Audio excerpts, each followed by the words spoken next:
তখনই উপরে খাঁচায় বন্দি রাজকুমারী নিচে জ্যাককে দেখতে পায়, যে তাকে বাঁচাতে এসেছিল।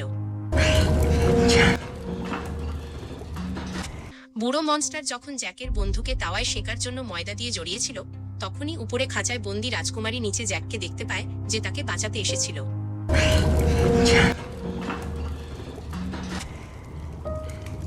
সেই বুড়ো মনস্টার রান্নায় ব্যস্ত ছিল।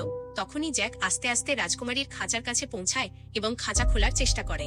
কিছুটা চেষ্টার পর সে খাঁচার লক খুলে ফেলে। এদিকে সুস্বাদু খাবারের স্বপ্ন দেখতে দেখতে সেই বুড়ো মনস্টার মনে মনে গুনগুন করছিল।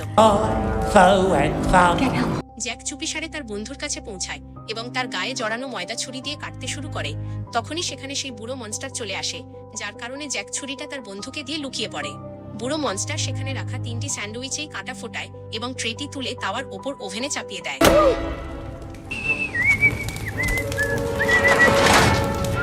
নিজের বন্ধুকে মরতে দেখে জ্যাক দড়ির সাহায্যে উপরে ওঠে।